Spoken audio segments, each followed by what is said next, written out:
Greetings and salutations, my friends. Today is a fantastic day for me because it is the start of a new series on this channel about transport fever, and I've talked about this one for a long time in the train fever series that I just completed, so I'm really very excited about this one. It's been out almost a week now, so I feel it's fair for me to make some episodes. A lot of people have had the chance to actually get started on that, although I'm sure in the flurry of videos about this game that are now appearing on YouTube, some people will say, oh, you're copying this one, or that one is copying that one. It's not like that. People are just enjoying the game. So let us have a look at the campaign. I was thinking about this. I had a discussion in one of my Train Fever episodes. Should I do a free game or the campaign? And I was a bit torn, but I think let's just try the campaign. I don't think all of the missions. Let's just do a couple of them, since that will anyway take a while to complete.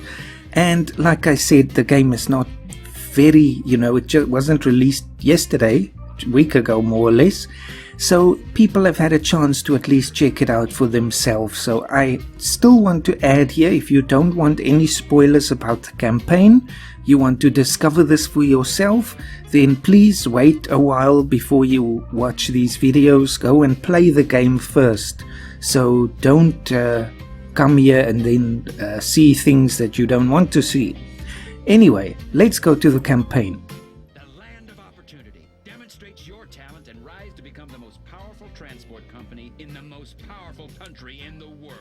So we have the two choices there. I just let the guy finish.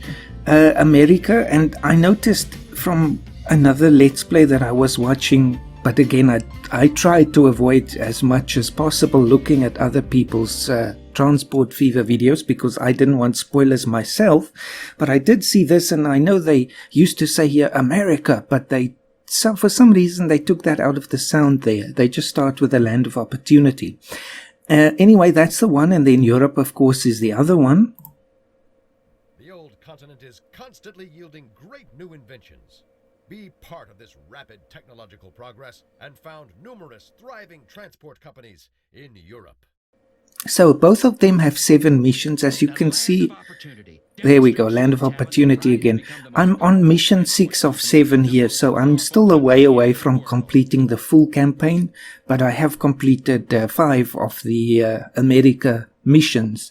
I'm busy with the 6th one, so again, if you don't want to see what lies ahead, then look away now and just come back as soon as we start up the first one. So I'll just select that and click there, so it just reads this for us. We will bring progress to this barren swath of land full of simple-minded country bumpkins and savage natives. But transporting the required goods is painstaking and expensive. A railroad from east to west, now that would be a real gold mine. But the competition never sleeps. The Central Pacific Railroad has already started construction on a line from the Pacific. Let's beat them to it and open up the Wild West. Okay, so that just tells us we have to build the Transcontinental Railroad across the USA, but this is sort of a tutorial mission. Not quite, there is a separate tutorial, but it's very much just trying to show us the mechanics of the game. So we've got 5 medals, and I really love the addition of this feature in Transport Fever. Obviously, the whole campaign is new. We didn't have any in Train Fever, but this does add some extra motivation. And as you can see here, I completed 3 out of the 5 so far, and that gives you the incentive to then go back and replay it. So it does have that replay value. So if we look at this, usually one of them will tell you by when you ought to finish the mission. Of course, what I love about this is, unlike Railroad Tycoon 3, where you had your mission and let's say it ends in 1870 and then that's it, it ends. This one doesn't end, it just gives you a medal if you manage to finish it by the suggested time, but it certainly won't stop you right there. Now I wonder, is this one, I think this one doesn't actually do that though, it only starts from the next one. Oh no, there we go, it does. So we've got a hidden treasure that we have to find out about. So some of these will not make sense before starting the mission because they will explain it to you in the game. So let's just look at this one here. Be faster than the Central Pacific Railroad and complete the route before May 1874. So that is the deadline for us. And this one I failed last time. I exceeded my budget, so I'm going to try to avoid that. Let's just start. So if you were looking away for a long time now, you can look back because all of the names of the upcoming missions are now gone again. So the future lies in the West. Welcome to the Wild West. It is the year 1864, and we find ourselves in the tranquil settlement of Cheyenne, somewhere in the middle of nowhere. The tracks from the east end here. Our job, to construct a railroad line to the west. The first transcontinental railroad in the whole of America. The investors have given us a rather modest sum of money, but that'll have to do if we don't want to scare them off. If the competition carries on working at the current pace, they're expected to reach the goal before us. Let's spare ourselves this disgrace and get started. Excellent, and I really love this text that they give here, and the voice acting really puts a lot of emotion into this. So I sort of look at him as my my business manager who works with me in this company. So we can't really call ourselves a railroad company anymore because we have to think bigger. It's the rail, the road, the air, the sea, and the, which is the other one? Is that it? I think so. Anyway, don't know why I was thinking about 5 there. Nevertheless. So let's spare ourselves this disgrace, and that was the goal. See, they won't say that here, that your sort of target date is May 1874. So you really have to pay attention to that in the medals. If we click on the medals here, of course, you'll see them again. And that means really we've got 10 years, and that is not a lot of time because time really flies. So anyway. So we've got to build the line, and we have a very modest sum of money. So let's just, it's all on pause so we can just look. We've got $3 million and it's all from a loan. We can't repay this loan. It's just permanent in the campaign. When you do run out of money, they will offer you another loan or, an additional one to this. But again, if you take that on, just be careful because your interest will increase, but you have no means of paying back that loan. So you're stuck with it for the whole of the mission. Anyway, this is a very lovely settlement here. We are in Cheyenne at the moment, which is of course in Wyoming. I actually had to look that up. I thought it might be, but most of the map takes place in Wyoming. So the detail, as I was saying in the Train Fever campaign in this game, is just phenomenal. I mean, just even when it comes to the stonework and, the small details. There's even a fire hydrant there. Things like that, and it really does strike you when you're playing. It's just adding to the immersion so much. But anyway, we have a very small town here, of course. It's basically just 2 streets. So let's have a look at the stats of Cheyenne quickly. 58 people. This is a small village out in the middle of nowhere, as the narrator said there. So it's never going to pay for us to have a coach line inside this town, or even to transport people onto the next point, which is Laramie right there.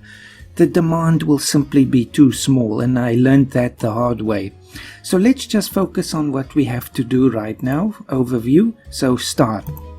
If we want to beat the competition to the goal, we'll need more workers, and workers need feeding. Once the men are half full, this business with food could generate some extra income for us. Good, so that just tells us we have an easy money maker here, but this won't support the rail line at all, but it will help a little. So we've got to deliver grain from the Cheyenne farm to the Cheyenne grain storage. Usually, as I've learned, the villages and towns and cities want food, not grain. That must first be shipped to a food processing plant, but in this case, they've given us a special building here, which is the grain storage, and that is where we have to send the raw material. So it's a very simple line and a very short one just to get us started. This is also useful if you skip the tutorial. So we have to construct a depot and buy horse-drawn carts there that can carry grain and set up the line between the two stations. So let's do that. Oh, I love this starting out fresh. It's just so wonderful. So let's just rotate this, and I also love the freedom that we have in placing buildings now. It really is much better than train fever. So I'm just going to put one there, not a big one. We won't have to deal with lots of different goods or huge quantities. And then one here. And you can see very quickly if I place it on the road, this building will light up in white there. It's sort of highlighted. So that shows we are within range. Let me just place it. Since we can't see cargo move on the map anymore, it doesn't move on its own at all anymore, which I like, because that means we must do the moving. Also then, as long as it's within range, the cargo will be transported between any drop-off point or pick-up point and the buildings that you're trying to reach. So as long as it's within that kind of area, you can actually see how far the range extends. Just look at the road, it goes right up to that point. So that's very helpful. The next thing is to set up the line, new line, and this one will be from the Cheyenne transfer to the Cheyenne North. Of course, we have a lot of Cheyennes here, and I just like to name my lines, so I'll just say this is Cheyenne grain. There we go. And then we don't have to do this, of course, but we can pick a color. Let's say that sort of golden one there. And we, of course, need a vehicle depot. So let's just place that somewhere here at the edge of town. We can't do anything in this mission when we're paused. You can just see there, it has the red there, game paused. So that's just for the first mission. Now let's purchase some vehicles. I'll say 5 just to get us started. And I can just say we want grain. And I like to use the same color again. 1, 2, 3, 4, 5. And Cheyenne grain. So that is a new feature that you can actually paint your vehicles or give them a bit of color. And you can see it's quite subtle. It's just those little sidings there on the wagons that now have the color of the route. So that puts a bit of flavor, and if you have lots of vehicles you can quickly see which ones are from where if you do this. Anyway, this thing can now start running and generating some income. The farm will eventually start producing some goods. And that's really our target now. We just have to move 4 grain. So just speed it along a little bit. And as with train fever, we can follow the vehicles along, and we can now do something new, which is actually see from their perspective, which I find amazing, and it just adds more immersion to the experience again. So there we see it's a lovely country road, very peaceful and quiet, out in the Old West, which is very appropriate because that's of course where my Train Fever Let's Play started and sort of ended as the Old West was passing away. There we go, so we're just on our way back. We just press escape and go out of there. And we're carrying the required 4 grain. So we'll just look here at the different levels to see how it's going. But as soon as that's dropped off, we will meet the requirements of this mission. You can see the red lines here. That just means we're not allowed to build outside of this area right now. So it's part of how the campaign here, you see prohibited area. The campaign is just guiding us, which is nice for new players, but also for old players. It just eases us into it. Just fascinating. Really love this. Construction begin. In order not to fritter away our meager starting capital already on the first leg of the journey, it'd be sensible to choose a route that avoids costly blasting operations that build tunnels. Great, so we must now build the rail line from Cheyenne to Laramie. Let me just go to normal speed again. Build a passenger station in Laramie and connect it to the existing route with tracks. A valley connects Cheyenne and Laramie near the farm. That's a good area to lay tracks inexpensively. So here again, gently, the campaign is teaching some principles to new players. So again, I like the way that they sort of build the some of the tutorial into the campaign. So of course that just teaches people, if you build like that, you're going to have expensive tunnels and earthworks, but if you follow this path, you'll save a lot of money, even though the line is a bit longer. So also what I like is they sort of espouse my principle that I used in Train Fever, which is you first build your stations and then you connect them. You don't first build the railroad and then you see, okay, where must the station go, because you might have to do some demolishing there. Anyway, so this is our goal, Laramie, and again, very small town, only 69 people, you know, it's the backwaters of the Old West. So let's just have a look here at the overlays at the different parts of town. So you see this here area here closer to Cheyenne is mostly industrial, and then we have the housing up here. I guess if we had to use directions, that would really be north and not that way, so never mind that. We also have an interesting building here, and this is the tools factory, which will be important later on in this mission. So let's just plan where we want the station to go. And also fantastic features, having two choices now for station. The one is your normal one and the other one is your terminal station, which is a dead end basically, but we definitely don't want that now. Definitely not.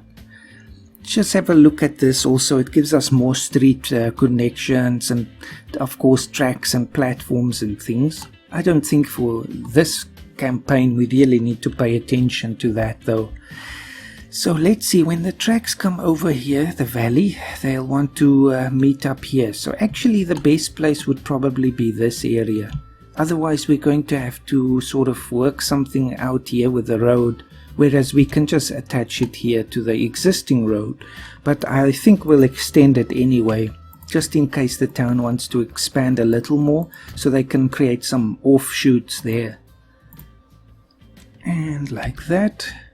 Let's just see, where's that valley. There we go. I think that's a decent place for a station. And let's see, how are we going to do this now? So we can just use the contour lines. There are some contours that we'll have to cross here, but not that many. Another useful feature is if you look on the info display here, you can actually see the height at the mouse cursor. So right now it's 111, so you can actually see the terrain change. It actually goes down first and then it goes back up. Very interesting. So lots of new information for us. This one can definitely be a single track. If you watched my Train Fever free mode game, you know I have a penchant for building double tracks, but this will not do here, of course. So let's actually try and skirt the hill. That's going to be a bit costly. So maybe a bit further away. Something like that, so we have a bit more chance to finish the curve here in a gentle manner.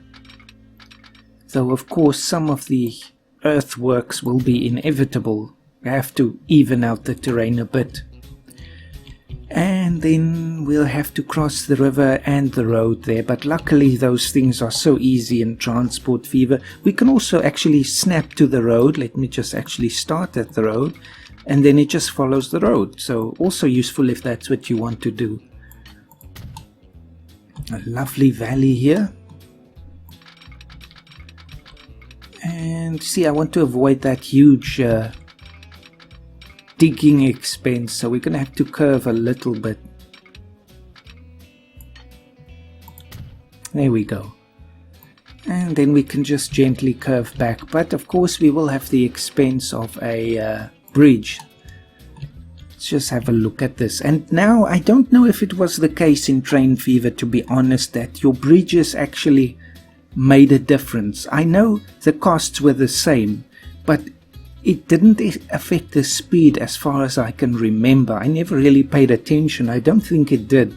But this time it has a very real effect, which it should, I think.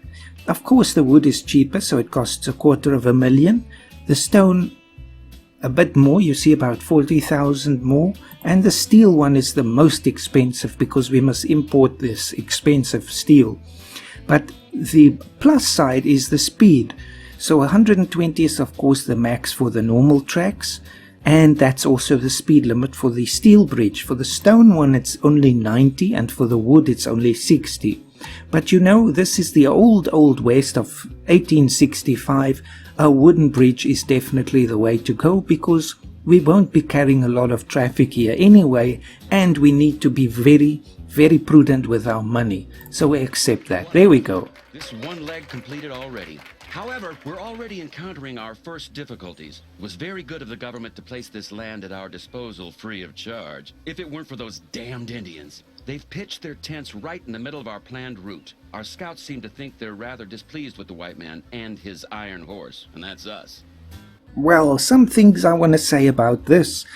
If it weren't for those damned Indians, they pitched their tents. This is their land anyway. So, yes, of course, I like the way that the narrator here sort of embodies the spirit of the time, but I want to look broader than that. So this obstacle, let's just clear all of these info. I just press delete, you get back to the normal view.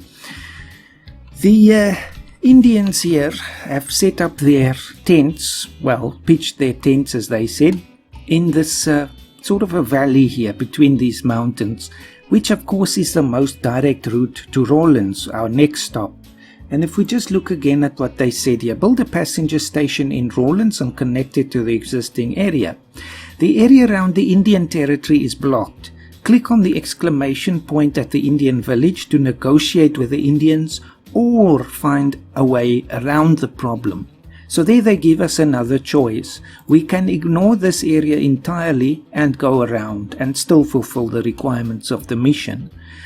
However, we can just have a peek at what the options are if we want to negotiate. So let's go into the village and see if we can negotiate.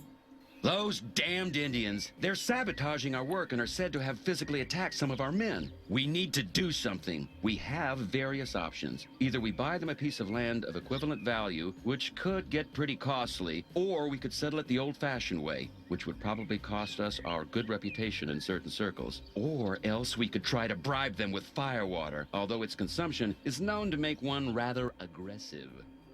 So that gives us three options, and some of those I would really like to avoid, even though if you look at history again, what really happened was just oust the Indians with violence. That would be the historical choice.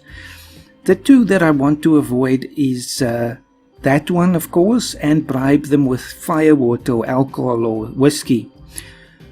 That is definitely a very bad thing because then they end up with alcoholic problems and no land. And I think that is just not the issue that we want to create. We want to be a socially responsible company, even though there was no clue about that in the 1800s, but still we have the benefit of hindsight.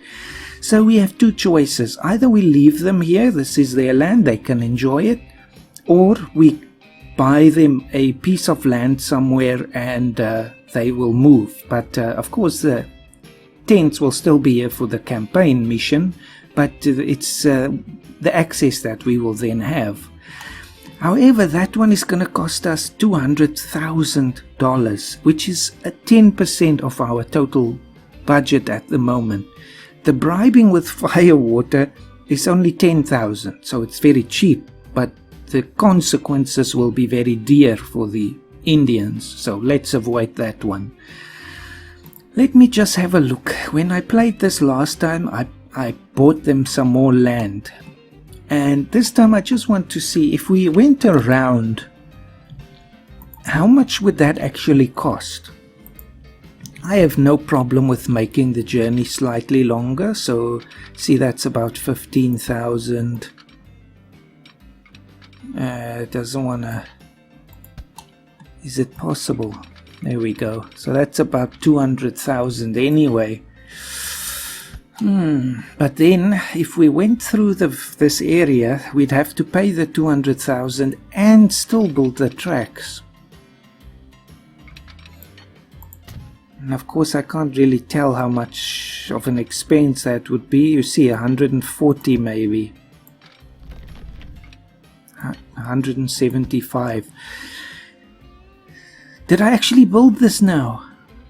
Whoops, okay, that was totally not what I intended. I thought I was cancelling that. Oh well, I guess our choice is made for us with a very odd straight piece of track, but nevertheless. So we go around. I think that's fair. We leave them in peace and they can enjoy that land. It's only fair. I thought I cancelled the construction of this, but anyway, it's done. And it's a nice straight piece of track. So, now in Rawlins, we just have to again make the choice. Where do we want to put the station? And it must not be a dead-end station. So, since we're coming around this side now, we might as well place it right here. There we go. So this is now actually a bit superfluous. I don't want to now make a very sharp turn here, so we did waste a bit of money now. Ah well.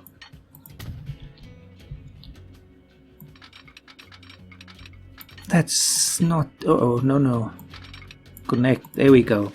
Done. The Indians has been settled, but we've already encountered our next challenge. Before us lie miles and miles of nothing but bone-dry steppe. We'll need to make sure we don't run out of water. However, there should be iron ore deposits that we can exploit to earn a bit of extra money and to produce tools. Okay, so again now they tell us something that we can do, like we did with the grain.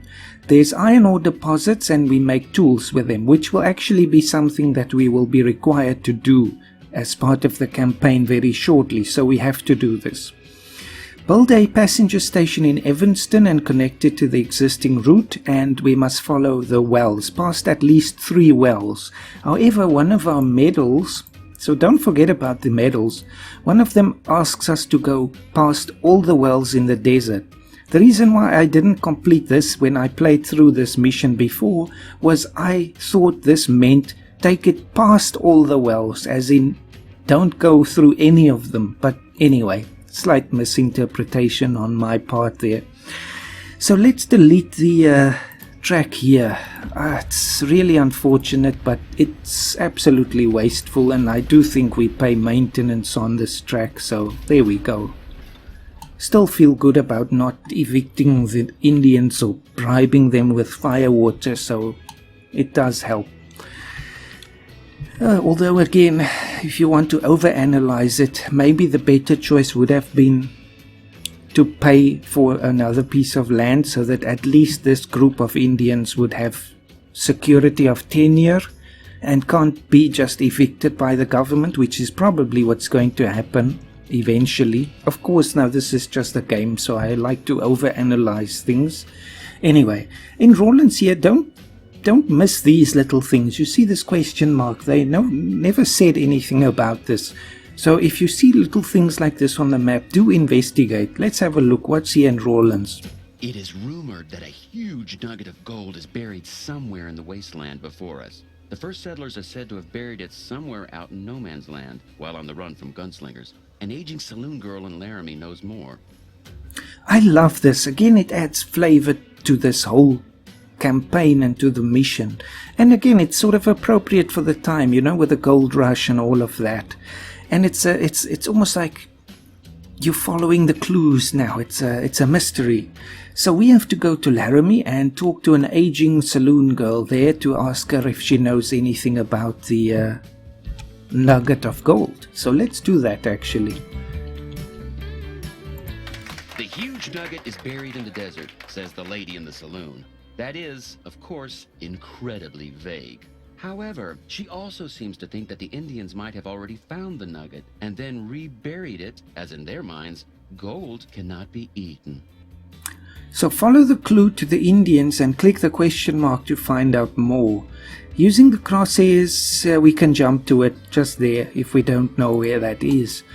Now this is perhaps where they're trying to teach us that the choices you make will have consequences. Now if I had either evicted the Indians or maybe bribed them with firewater, I don't know in that case, but it could be that they won't cooperate. So I'm not sure what's going to happen now, because last time I bought them land and they cooperated with me. So let's see what happens now.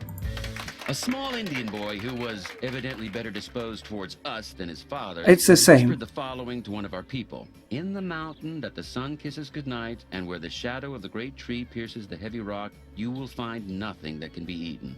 What is that supposed to mean? So the nothing that can be eaten, of course, is our gold nugget, and we can click on this little arrow thing there again if we don't know where this is. But in reality it's right here, because I've played this through now. I know it's right here on the mountain, in the shadow of the tree. There's the rock. So if we want the gold nugget, and this won't give us anything, it's literally just for sort of, you know, it's just a mission. It won't give you a financial reward. We just dig here. We send out an expedition. It's true! We found it! Our treasure. It's best to keep our find a secret so we don't get any enviers sniffing around the place. Indeed. So there we go. Yeehaw, we got it. Nice gold nugget for the company. We just put that away for another day in the future. Otherwise this place will be swamped with people with gold fever. Just have a look here. So we see we're not really keeping up with our grain shipments, and it doesn't have too much of a consequence, but let's buy some more. Let's just remember which color I used last time. So that's sort of this one, I think. Yes. Let's just say grain again, and I'll buy 4 more. There we go. Set line all, Cheyenne grain, just so we are sure the town gets all of the food that it needs. Now what I've done before was I ran a train from Laramie to Cheyenne here, and then as I went along to Rawlins and so on, but I would only ever get 5 passengers or something like that. It's not really worth it. So the towns are just too small for that. Now they mentioned the iron here, so of course we can't go through here again. This is now a Indian, I guess you could say eventually a reservation, but anyway. So the iron reserve is somewhere out here. There we go, where we just were in Rawlins. So what I might actually do, let's just take care of this right now before we go any further. And we're obviously going to need a cargo or freight station, so just click on that button there, and this one I think can be the end of the line, because we seriously are not going to go further than this for the freight. So as long as it's touching there and highlights the mine, you can see we can go quite far, up to there. There we go. Then I'm going to use the route that we have already and actually capitalize on that. Why not? I'll just put this out so that we can continue from there and just cross the road and hook up to the network. There we go. So we don't have to build another rail line that goes to Laramie. We're busy building the Transcontinental Railroad here, so let's use it. Then, and of course another station, but this can also be a dead end. Let's just see, where does it go? So it's going to have to cross here. Just rotate this with N and M. Nice. So connect to the network again. This won't be a very long mission. Obviously you can see from the time that we only have 10 years, so 8 years now. Just turn off there. You just have to be very careful when you're turning off that you don't do this where it builds a crossing, which is of course a new thing from Train Fever. So let me just build this a little first, and then we can continue. Let's see if it makes it. Yep, no problems whatsoever. So there we go. We've got this line now, and it spared us a lot of expense. So I can just actually create the line. New line, and we'll say first the iron deposit there in Rawlins, and then here in Laramie the drop off. So excellent. Unfortunately, but we can get around this as well. I was just thinking now, let's just stop for a second. Don't want to spend too much time talking.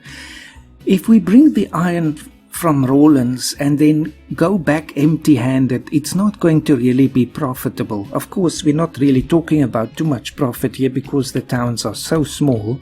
But if we just look at Rawlins, tools, it wants 32. So if we can bring some of those tools back here, it will definitely profit us. At least it will mean the train is not coming back empty. So to get the goods now, we see it obviously doesn't reach the town. So very easily I can just build a truck stop or a wagon stop, I guess. That's not too expensive, a small one. And if we just close this again, you'll see that the different buildings want different things. So a residence doesn't want anything. The people, of course, go out from there to buy things that they need. So it's the, let's find a commercial building. Easiest if I just use the overlay.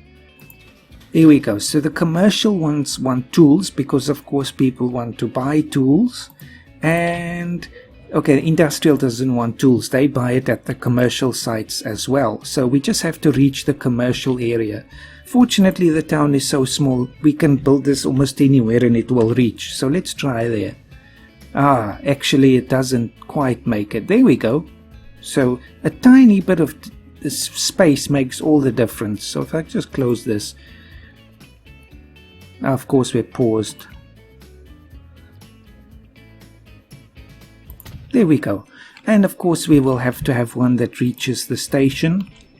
And what I like is you can get so many complex kind of networks now. That's really amazing. So if we see here, if I put this on the road here, the station platform gets this white line. And that also means whatever is on there is reachable to the truck stop there. Well, again, it's not a truck yet, it's a wagon. So let's make a line for this now and just set everything up. It's going to be a while before we can use it. So just put the Rawlins there and there. Because, let's just rename this. So I'll just say this is Rawlins Tools. There we go. So as I was saying, the thing is, it's very useful to have this set up before you even leave the station. Because without this line, we won't ever bring anything back because the network does not recognize that there's a demand somewhere that's connected.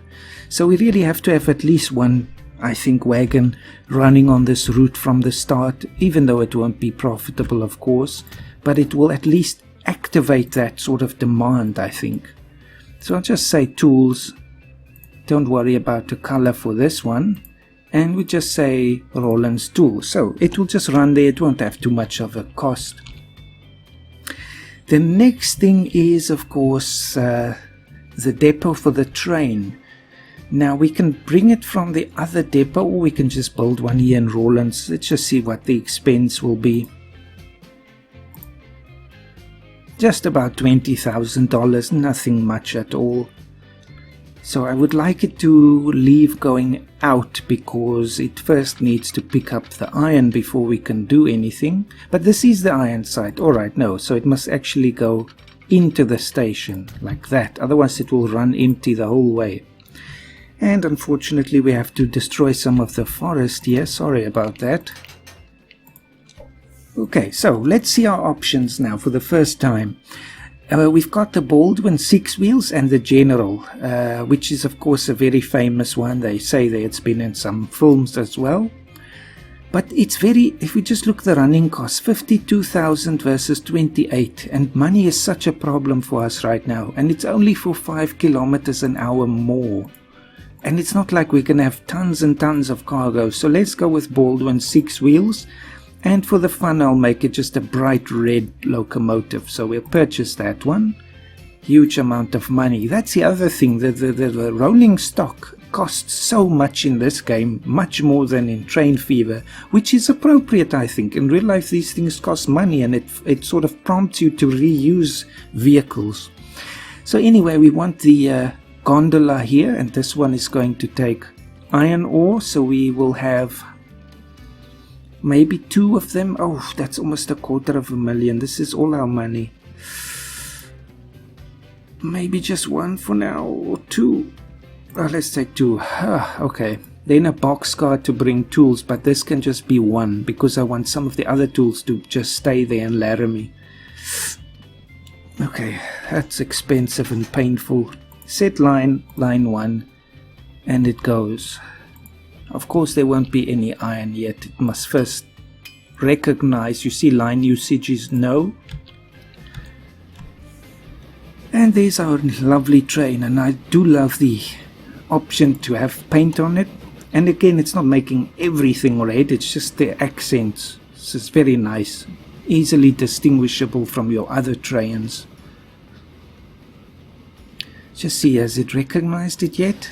No. So I wonder, we'll just let it run.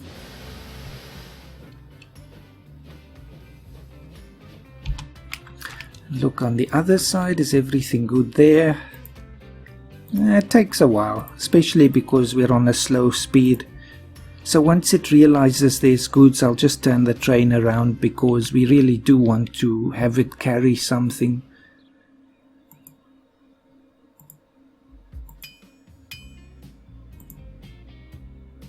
Let's just go on maximum speed.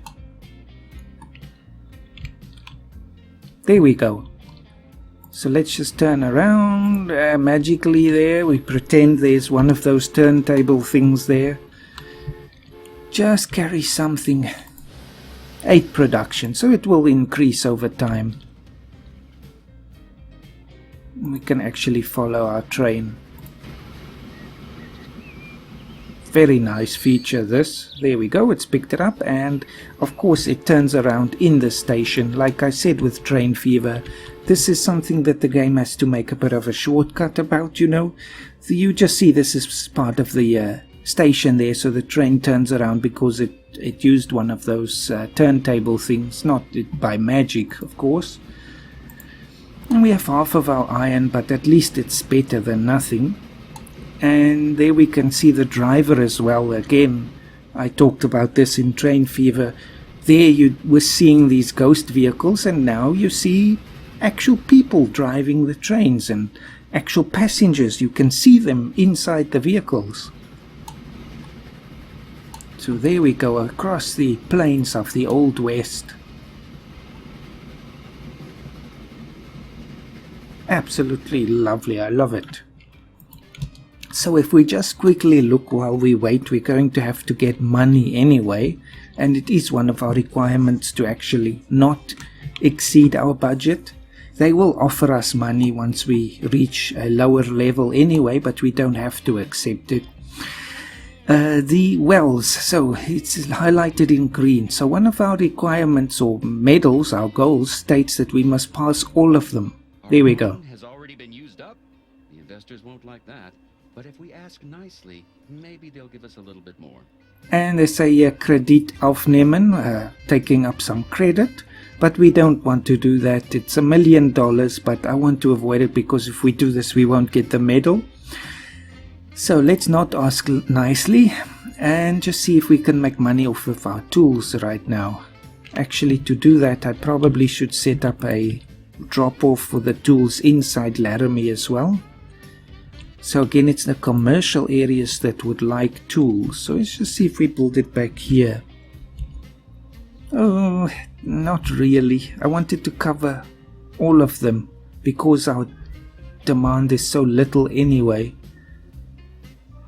We can destroy buildings easier now. You just place the building and it will automatically take care of it. But of course, you still have to pay for it. What if I build a piece of road here? Just a very short piece of road with the... Yep, there we go. Problem sorted out. Then at the station, of course, we just need to have another one. These are cheap, but still before the money runs out. Gotta get everything in place.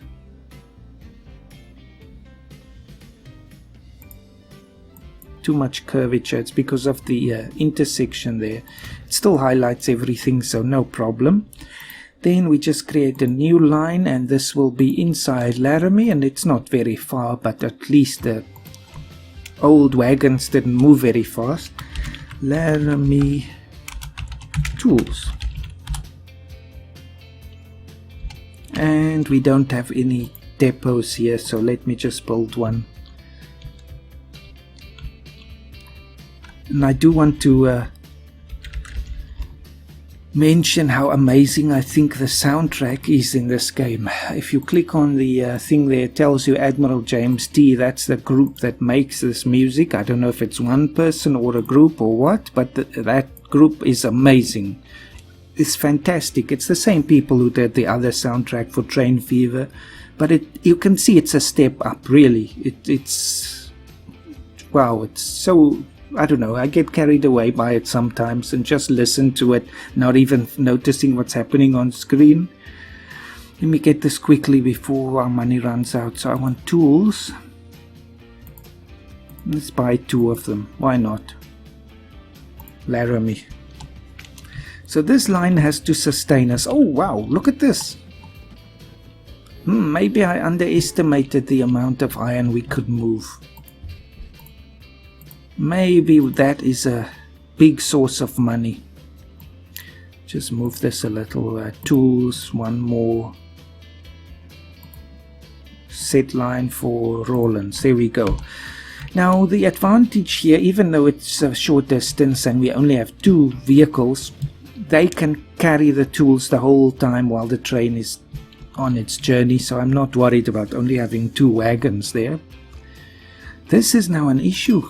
Look at this. It's as soon as we have enough, we must buy more iron wagons there, and then we can have more tools as well. But the thing is, it costs so much money. So that's 218,000, and I will not take credit. Thank you very much. Just pay attention to our timeline here. So we've got tools waiting already, and this should be a nice payday, I think. There should be some tools for Laramie as well.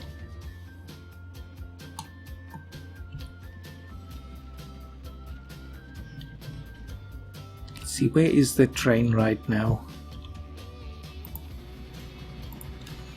Speeding along. 40 kilometers an hour, and it doesn't seem much today, of course, but it was a lot back then. And if you did follow along in my Train Fever series, the first episode, I was reading about some of the views that people had about trains, and that you were not meant to be flung over the good earth at speed. So yes, there we go. But here I think people were very open towards the railroad because they depended on it so much, you know, because it was so isolated here in the wide open plains of Wyoming and all the other western states, that the stagecoach was just so slow and of course vulnerable to bandits and so on. And strange enough, I looked it up the other day. The last stagecoach robbery in the US happened sometime in the 20th century, and I really didn't know that. I actually forgot the year now, but 1912 or something, which is, again, it shows you the West. Of course, there's no specific end date to the Wild West as we think of it today, but it shows there were still some stagecoaches running along the old paths of the West, even in the 20th century, which is really a fascinating thing.